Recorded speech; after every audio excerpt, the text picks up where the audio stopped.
Now let's move on to the next one.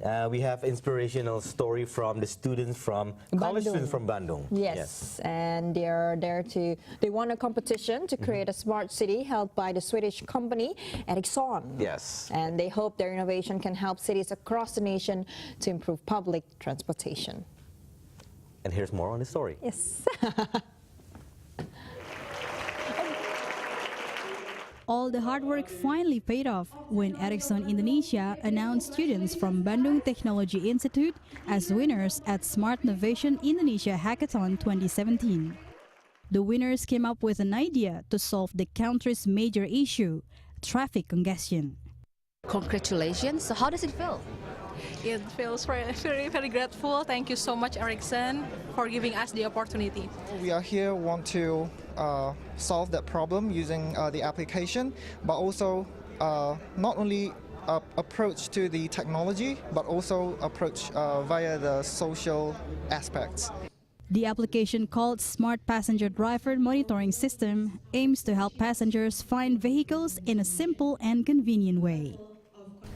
In particular, they've been looking at how can they do that through ICT, and how can we take the 17 million vehicles that are in Jakarta and bring that to a better situation. That's a real and a very daunting challenge to take on. The Indonesian government with Ericsson have been working together to change people's lives through information technology. They appreciated the Swedish company's services in the country for more than decades with a Lifetime Achievement Award. I wish will be supported by Ericsson, not only from infrastructure point of view, but also from the applications point of view, and shown today that Ericsson support the hackathon for Indonesia, for our futures. 60 students from Bandung and Jakarta, including the University of Indonesia, took part in the event held in Jakarta recently. The winner received around $3,700 in cash prize. Niwayan Suryatini, MNC World News, Jakarta. Okay, before we go to the next interview, on that event, I was there with the team as well. And the team from ITB, the college students, they were very ready to present because they rehearsed first. But then the King and Queen of Sweden came. Yeah. So they were like nervous and all, but it was great still. But it went great. It went great. And smoothly. Yeah, and they managed to present their ideas. Yes, for apps, you know, to one of our transportation solutions in Jakarta. And what do you think about that? It will be great if we have that app. But the thing is, it's just an idea from those students that need to be implemented here in the system. So it depends on the government and other companies and Ericsson as the mediator to collaborate. All right. But we still have more on Ericsson and the event on Ericsson, right? Yeah, I spoke to Thomas Jul, the president director of Ericsson Indonesia and Timor Leste, and he started with the idea, he started to talk about the idea behind the project. All right, let's take a look.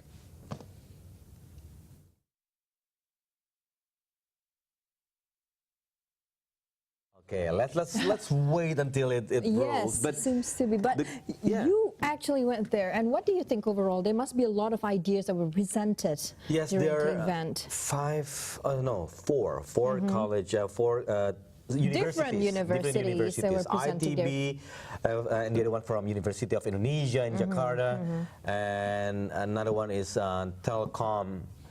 Oh, I forget Telkom something from Bandung as well. But all of them are good actually. There are two of them actually created a solution for transportation system, and the other one is for parking, and I forget the other one.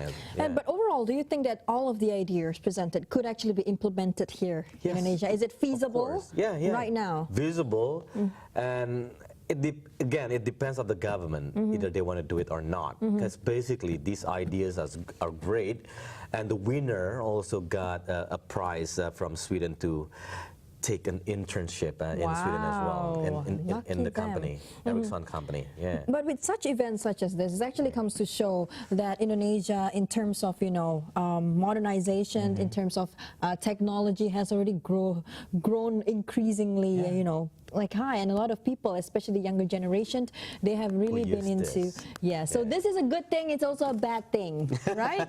But there now has to be a balance. let's boost for the good things, right? That's right. Okay. Keep on just searching for it. All right, the interview is ready right now. We're going to go and take a look at the reason behind the event with Tjokro and Thomas Jul. Thomas Jul. There it is. Creating an ecosystem and creating sort of environment where actually people can innovate and where they can work, where we can work together, is extremely important. We've been in Indonesia for 110 years, and one of the reasons why we've been here and been successful here is because we work with a lot of local talent.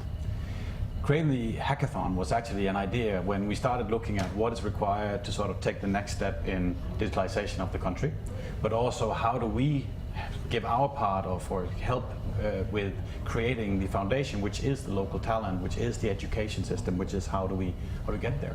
So we thought about what could we do, and we figured that this was a way to actually inspire people with good talent, but also good backgrounds. So that was the initial idea. And the theme this year is building ecosystem for smart city. Yes. IoT for smart city. So what do you think Indonesia as a smart city so far? Well, first of all, I think if you want a big task, take Smart City Jakarta and fix the traffic. I think that's a big and daunting task in itself. But I think that if you look at it, this is one of the areas where there is real opportunity. The technology that's coming, the things that are happening right now in digitalization in general, actually means that we can address a lot of problems in a different way. I'm not just talking about the congestion of traffic, which of course is the one we all talk about, but when I look at the innovation and the innovativeness of the students this morning that I went through and saw all the applications, I have to say that also the way they address it, the way they think new about what is actually possible, I think shows us that there is a lot of potential in actually improving it. At the same time, obviously, I mean, we know that having a base like Jakarta to try it out on is really good, because we are the third worst city for traffic as far as I've been told. And we feel it every day. You feel it every day, exactly. Absolutely. And I saw the winner, the presentation as well. It's an amazing idea. But can you tell us more about the finalists for this, the big three, for example? Yes. So first of all, what we were impressed with, and what I was personally impressed with, and one of the reasons why we do a hackathon is as I said before, to unleash a bit of innovation and potential that we don't necessarily see ourselves. What we saw was that the students were very broad in their approach. They didn't just look at technology, they didn't just look at, they looked at what does it require in the ecosystem. How do you create business models? How do you actually create support from the government? How do you create a system that will actually work?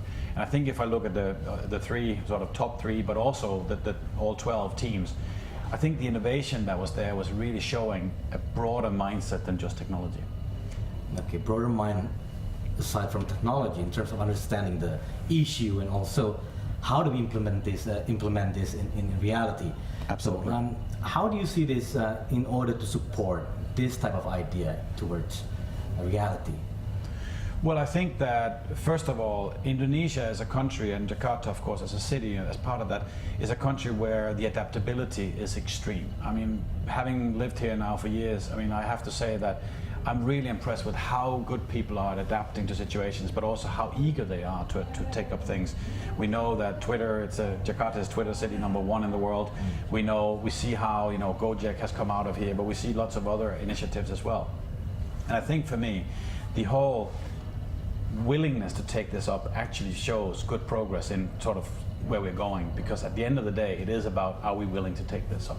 And I think that the people are here. So what's the outlook after hackathon finish? I mean, after you selected the winners, so what's next for them? Yes, so obviously the winners, we will be following them closely, and we will also be working with them. I think that what we want to create is, we actually want to create something broader than that. We want to create a platform. We want to create the possibility and the opportunity for other teams. Like I said, we saw 12 teams this morning. They've been hacking away for the last 24 hours. But we want to create a broader platform. So we want to work with academia, and we want to work with the government to make sure that we actually can become an active player, as we've been for the last 110 years in Indonesia, in actually helping students, small startups and so on, to actually create innovation that will help. So we are going to be focusing, of course, on looking for these winners. We're also going to be working with universities to create a platform. We'll be signing an MOU with ITB in Bandung tomorrow. Okay. And also, we have launched a student program, or an award program for a female student in 2017 to create diversity in ICT. So really trying to broaden out what we can do to help talent, local talent, grow into ICT. And the MOU in ITB is in IoT perspective as well. Yes, what we will be doing, we will be creating a platform based on a global platform that will continue to develop, placed in the cloud. Together with ITB, we will be creating an environment in which the students can go in and actually develop their applications, get them tested, get them tried, and of course by that also reaching a global population that might need the apps that they're developing. So it's not limited to utilization in Jakarta or in Indonesia, but it actually creates a platform that is global in nature. And how far will you helping or supporting these students to get their ideas can be implemented in this country? I mean, we will be available to support ITB students in particular, but also other academia. We're going to be launching a few other things later in this year. The whole idea being that we want to invite people in, and if these students are interested, of course they can be part of that. And then we will in particular be tracking the ones that we actually had invited in this morning. We will be looking at what they're doing and of course inviting their ideas, but also for them to come and work with us and develop with us. And I know you met Pak Rudiantara as well. And what did he say about the presentation, especially from one of the winners? Well, I think Pak Rudiantara, I mean, as you know, I mean, I have to say that first of all, it's great to work in a country and in a city where the minister is so knowledgeable and so forward-leaning. I think he drives himself personally and through his staff. The government in Indonesia really drives a very progressive innovation agenda. So he was very happy. He was very supportive, and also, of course, he was very impressed with what he saw from the students. Okay, now in terms of creating this new projects with other students, other university students. So after ITB, is there any other universities you are already keep an eye on for this? We had 4 universities here today, and obviously those are the 4 universities that we currently are looking at. But we also do believe that there is more talent than that, so we are continuously looking out for different options. What is important for us to say is that we are only one player in the ecosystem. So we will take as much as we think we can take on in terms of support. We don't just provide a platform, we don't just provide a hackathon, we also provide startup training, we also provide other access for the universities, so we can only take so many. But if we create an ecosystem where other companies do the same, I think we can really broaden innovation in Indonesia, and that's at least our contribution. That's our intent to try to push that and give the opportunity. There's so much talent in Indonesia. It's not difficult to find bright young men and women in this country, but we need to create that platform so they can grow. And if I'm not mistaken, I've read that there might be like an internship as well. That is correct. Yes, we are driving an internship program.